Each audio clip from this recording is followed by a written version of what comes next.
एक ऐसा मौजू है, एक ऐसी बहस है और एक ऐसा चैप्टर है पैरामेडिकल के तमाम कोर्सेज़ के लिए जिसका समझना, जिसका कॉन्सेप्ट क्लियर होना पंजाब मेडिकल फैकल्टी के हर कैटेगरीज़ के बच्चे के लिए ज़रूरी है। और ये हर कैटेगरी की किताब में मौजूद है और हर कैटेगरी के बच्चे के इम्तिहान में आने वाला क्वेश्चन है। और अमली तौर पर जब आप किसी हॉस्पिटल या हेल्थ फैसिलिटी पे काम करते हैं तो इसके साथ आपको वास्ता पड़ता है। लिहाजा इसको समझना, अपने कॉन्सेप्ट क्लियर करना आपकी पेपर की ज़िंदगी से भी ज़िंदगी के हवाले से भी बड़ा अहम है। और आपके अमलन प्रैक्टिस में जब आपने आना है, आपने जॉब शॉप में आना है या किसी हॉस्पिटल में आपने काम करना है, तो उस हवाले से भी स्टरलाइजेशन नहायत अहम मामला है। Sterilisation is defined as process of complete elimination और destruction of all form of microbial life। Sterilisation का मतलब ये है कि जितनी भी किस्म के माइक्रोबियल चीज़ें हमारे माहौल में सेहत के हवाले से पाई जाती हैं, उनका ख़त्म करना, उनको एलिमिनेट करना और उनसे बचाओ। Both vegetative and spore farms, बेशक वो वेजिटेटिव फार्म में हों या स्पोर फार्म में हों, which is carried out by various physical and chemical method. जो स्टरलाइजेशन है इसके बहुत सारे फ़िज़िकल और केमिकल तरीके हैं। Sterilisation is the process of killing or removing bacteria, virus, fungus and other forms of living organism। स्टरलाइजेशन एक ऐसा अमल है जिसके ज़रिए तमाम किस्म के micro organism, living micro organism यानी कि तमाम किस्म के जरासीम, चाहे वो पैरासिटिक हैं, पैरासाइट्स हैं, चाहे वो वायरल हैं, चाहे वो फंगल हैं, चाहे वो बैक्टीरियल हैं, हर तरह के माइक्रो ऑर्गेनिज़म की killing is called sterilisation. Sterilisation an absolute term, the article must be sterile meaning the absence of all micro organism. ये एक बड़ी मरबूत और मुकम्मल वाज़ेह टर्म है जिसमें से स्टीराइल का मतलब है माइक्रो ऑर्गेनिज़म की गैर हाज़िरी, यानी कि माइक्रो ऑर्गेनिज़म यहाँ पे है ही नहीं, किल हो गए हैं या फिर यहाँ पे आए ही नहीं। डिसइंफेक्शन, स्टरलाइजेशन के मद्दे मुकाबल एक मुतरादफ लफ्ज़ जो इसके हम मानी समझा जाता है वो है disinfection. Disinfection is the killing of many but not all micro organism. ये जो डिसइंफेक्शन है इसका मतलब ये है कि हमने बहुत सारे माइक्रो ऑर्गेनिज़म को किल कर लिया है, लेकिन तमाम किस्म के माइक्रो ऑर्गेनिज़म को हमने किल नहीं किया।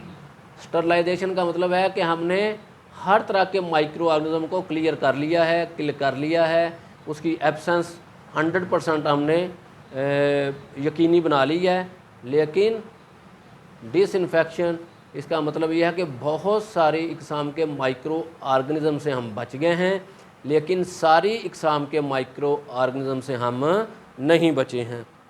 It is a process of reduction number of contaminating organisms to a level that can not cause infection, जैसे पैथोजन मस्ट बी किल्ड। ये एक ऐसा मरहला है जिसमें हम इस हद तक कामयाब हो जाते हैं कि इन्फेक्शन ना फैले। Some organism and bacterial spores में सर्वाइव, लेकिन डिसइंफेक्शन का अमल ऐसा अमल है जिसमें कुछ माइक्रो ऑर्गेनिज़म्स, वायरस या बैक्टीरिया वगैरह या उनके स्पोर्स जो हैं वो सर्वाइव कर जाते हैं। जब स्पोर्स सर्वाइव कर जाएं तो फिर माइक्रो ऑर्गेनिज़म को हम मुकम्मल तरह से किल नहीं कह सकते, हम यहाँ पे माइक्रो ऑर्गेनिज़म की एब्सेंस नहीं कह सकते। स्पोर्स, इनको समझ लें कि ये अंडे हैं वायरस के और बैक्टीरिया के। बैक्टीरिया किल हो गया या बेहिस्स हो गया, वक्ती तौर पे हम बीमारी से बच गए डिसइंफेक्शन के तरीके से, लेकिन हमेशा के लिए नहीं, क्योंकि डिसइंफेक्शन के अमल से बहुत सारे इकसाम के माइक्रो ऑर्गेनिज़म जो हैं वो किल हो जाते हैं या बेहिस्स हो जाते हैं, लेकिन बहुत सारे इकसाम के वायरस या बैक्टीरिया या फंगस के ऊपर इसका असर नहीं होता, और इसका असर स्पोर्स पर तो अक्सर नहीं होता। और स्पोर्स का मतलब मैंने आपको पहले बताया कि अंडे हैं, और अंडे जब मर्जी सर्वाइव करके स्पोर जो हैं वो एक मुकम्मल और ज़िंदा माइक्रो ऑर्गेनिज़म की सूरत में हमें फिर दस्तयाब हो सकते हैं और बीमारी का बायस बन सकते हैं। मेथड ऑफ स्टरलाइजेशन, स्टरलाइजेशन के मेथड या तरीके कौन कौन से हैं? जैसे कि हमने डेफिनेशन में पढ़ा कि फ़िज़िकल और chemical method. Physical method of sterilisation have been divided into following categories. पहले फ़िज़िकल मेथड, दूसरा केमिकल मेथड और तीसरा मैकेनिकल मेथड। तिब्बी तरीका, कीमियाई तरीका और मेकानिकी तरीका। फ़िज़िकल मेथड में ड्राई हीट स्टरलाइजेशन और मॉइस्ट हीट स्टरलाइजेशन, दो तरह के बड़े तरीके हैं फ़िज़िकल मेथड में। हीट मेथड और बजरिया रेडिएशन बाई रेडिएशन। और हीट मेथड के फिर आगे दो तरीके हैं, ड्राई हीट स्टरलाइजेशन और मॉइस्ट हीट स्टरलाइजेशन, यानी कि खुशक तरीका स्टरलाइजेशन और गीला गर्म या मॉइस्ट हीट स्टरलाइजेशन। हीट है लेकिन गीली है और वो स्टरलाइजेशन का अमल करती है। दूसरा तरीका हीट है मगर वो ड्राई हीट है और स्टरलाइजेशन का अमल करती है। और स्टरलाइजेशन बाय रेडिएशन, ये दोनों मेथड जो हैं ये फ़िज़िकल मेथड ऑफ स्टरलाइजेशन में आते हैं। केमिकल मेथड में एक गैसियस स्टरलाइजेशन, इसको कहते हैं स्टरलाइजेशन बाय गैसेस, और स्टरलाइजेशन बाय डिसइंफेक्टेंट्स। इस तरीके से स्टरलाइजेशन करना कि जिसको हम डिसइंफेक्टेंट कहते हैं, जैसे हमारे वाशरूम का साफ़ करने वाले केमिकल और तेज़ाब हैं, डिटॉल है, स्पिरिट है, पायोडीन है। इस तरीके से हम जब स्टरलाइजेशन की कोशिश करते हैं तो स्टरलाइजेशन तो हो जाती है बहुत सारी, लेकिन उससे बहुत सारी नहीं भी होती और बहुत सारे माइक्रो ऑर्गेनिज्म के स्पोर ज़िंदा रह जाते हैं, जो जैसे ही मौका माहौल मुनासिब उनको मिलता है उनके लिए माहौल साजगार होता है, फिर ग्रो करते हैं और दोबारा इन्फेक्शन करने के काबिल हो जाते हैं। लिहाजा ये तरीका है तो माना तो जाता है, लेकिन इतना ऑथेंटिक और इतना काबिल एतबार नहीं है। मैकेनिकल मेथड्स में स्टरलाइजेशन बाय फिल्ट्रेशन। अब हम देखते हैं फ़िज़िकल मेथड ऑफ स्टरलाइजेशन में dry heat sterilisation. Substances which are destroyed by moist heat may be sterilization moist heat। जिस तरीका स्टरलाइजेशन में सब्सटेंसेस को मॉइस्ट हीट में से के ज़रिए तबाह किया जाता है उसे मॉइस्ट हीट स्टरलाइजेशन का मेथड कहते हैं। Dry heat can be use to sterilise items but as the heat takes much longer to be transferred to the organism. लेकिन ड्राई हीट मेथड में बहुत देर लगती है कि हीट जो है वो माइक्रो ऑर्गेनिज्म को किल करने के लिए माइक्रो ऑर्गेनिज्म तक पहुँचे। Both the time and the temperature must usually be increased unless forced ventilation of the hot air is used. Both the time and the temperature must usually be increased. Time और temperature दोनों ही आम तौर पर बढ़ा दिए जाते हैं unless forced ventilation of the hot air is used, यहाँ तक कि एक ज़बरदस्त किस्म की हवा जो है प्रेशर के साथ इस्तेमाल की जाती है। The standard setting for a hot air oven is at least 2 hours at 160 degree centigrade. बेहतरीन स्टरलाइजेशन हासिल करने के लिए हमें 160 डिग्री सेंटीग्रेड पे गर्मी को लाना पड़ता है 2 घंटे के लिए। A rapid method heat air to 190 degree centigrade for 6 minute for unwrapped objects and 12 minutes for wrapped objects. जो चीज़ें हमने स्टरलाइज करनी हैं और वो कागज़ में कपड़े में लिपटी हुई हैं, उनके लिए बाज़ औक़ात हमें 190 डिग्री सेंटीग्रेड 12 मिनट के लिए चाहिए होते हैं। और जो चीज़ें कपड़े में या कागज़ में या किसी चीज़ में लिपटी नहीं होती, बिल्कुल किसी चीज़ के बगैर नंगी होती हैं, उनके लिए हमें बाज़ औक़ात 190 डिग्री सेंटीग्रेड 6 मिनट के लिए दरकार होते हैं। Dry heat has the advantage that it can be used on powder and other heat stable items that are adversely affected by steam। Dry heat method का ये फ़ायदा है कि ये तरीका हमें उन चीज़ों के लिए बड़ा मुनासिब लगता है जो चीज़ें स्टीम से ख़राब हो जाती हैं।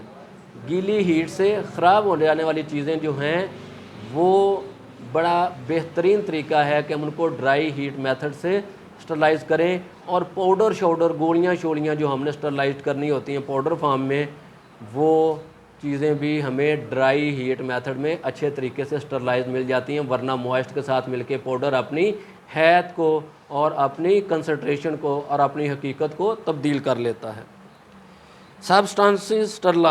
Substances which are sterilized by dry heat include fixed oil, liquid, paraffin, petroleum, propylene glycol and powders. In addition to this is also applied to sterilized glassware, many surgical instruments and surgical catguts। जो चीज़ें हम dry heat method से sterilise कर सकते हैं उनमें बहुत सारे लिक्विड्स हैं। अगर उनमें मॉइस्ट चली जाए फिर लिक्विड की वो कम्बिनेशन नहीं रहेगा जो उसका असल था। लिक्विड पैराफिन एक लिक्विड है, हम इसको स्टरलाइज कर सकते हैं ड्राई हीट मेथड से। पेट्रोलियम जेली को हम इस्तेमाल कर स्टरलाइज कर सकते हैं ड्राई हीट मेथड से। शीशे की बनी हुई चीज़ों को हम ड्राई हीट मेथड से स्टरलाइज कर सकते हैं। और ऐसी चीज़ें जो मॉइस्ट हीट से ख़राब हो सकती हैं, गीले होने से ख़राब होने का डर होता है, उनको हम स्टरलाइज कर सकते हैं ड्राई हीट मेथड से। और कैटगट्स क्या हैं? धागे हैं या टांके लगाने के लिए, इनको हम ड्राई हीट मेथड से स्टरलाइज कर सकते हैं। और बहुत सारी पाउडर में आने वाली चीज़ों को जिनको स्टरलाइजेशन की ज़रूरत होती है हम स्टरलाइज कर सकते हैं। और बहुत सारे सर्जिकल इंस्ट्रूमेंट्स जिनको ड्राई हीट मुनासिब रहती है लेकिन मॉइस्ट हीट से ख़राब हो जाते हैं, उनको हम बज़रिया ड्राई हीट जो है वो स्टरलाइज कर सकते हैं। वोलाटाइल प्रेपरेशन और substances and surgical dressing can not be sterilise by this method. लेकिन ऐसे केमिकल जो वोलाटाइल होते हैं, वोलाटाइल कौन से होते हैं? जो रखे जाएँ तो उड़ जाएँ, स्पिरिट वगैरह। वोलाटाइल हवा में उड़ जाने वाले जो सब्सटेंसेस हैं, हम उनको ड्राई हीट मेथड के ज़रिए स्टरलाइज नहीं कर सकते। और पट्टियों को हम ड्राई हीट मेथड से स्टरलाइज नहीं कर सकते क्योंकि ये जल जाने का ख़दशा है, उनके फुर से उड़ जाने का ख़दशा है। लिहाजा ड्राई हीट इन चीज़ों के लिए मुनासिब नहीं है। मैकेनिज़्म क्या है? ड्राई हीट का मैकेनिज़्म क्या है? During dry heat sterilization, the microorganisms, bacteria, spores are killed by oxidation. Since during dry heat के साथ हम स्टरलाइजेशन कर सकते हैं माइक्रो ऑर्गेनिज्म से आज़ादी हासिल करने के लिए और बैक्टीरिया के स्पोर्स को किल करने के लिए बज़रिया oxidation. Since dry heat is less effective चूँकि ड्राई हीट जो है इतनी मुतासर कुन नहीं दैन मॉइस्ट हीट से higher temperature and longer period of exposure are required. इसलिए ड्राई हीट मेथड के लिए टेम्परेचर भी ज़्यादा चाहिए और टाइम भी ज़्यादा चाहिए। Exposure at 160 degree centigrade for 1 hour is required for dry heat sterilization. लिहाजा ड्राई हीट स्टरलाइजेशन के लिए हमें 160 डिग्री सेंटीग्रेड का टेम्परेचर चाहिए 1 घंटे के लिए। इस तरीके का ड्राई हीट मेथड का तरीका जो है हमें क्या क्या फ़ायदे देता है? Suitable for substances destroyed by moisture. जो सब्सटेंसेस जो मुरक्कबात ड्राई हीट मॉइस्ट हीट से बर्बाद हो जाते हैं, ख़राब हो जाते हैं, उनसे बचाव के लिए हम ड्राई हीट का इस्तेमाल कर सकते हैं। Glass wares like flask, test tube, pipettes can be sterilised. Glass की बनी हुई चीज़ें जैसे फ्लास्क, टेस्ट ट्यूब और पिपर वगैरह जो हैं हम इस तरीके से स्टरलाइज कर सकते हैं। Less damaging to glass and metal equipments the moist. इस तरीके से ज़्यादा नुकसान नहीं होता। ये ग्लैड नहीं, यह ग्लास है। Glass and metal equipment than moist. धाती और शीशे के बने हुए आलात का इससे ज़्यादा नुकसान नहीं होता जितना नुकसान गीली हीट से होता है। डिसएडवांटेजेस, इसके नुकसानात क्या हैं? Can not use for volatile and thermolabile substances. ये वोलाटाइल और लेबल सब्सटेंसेस के लिए मुनासिब नहीं है।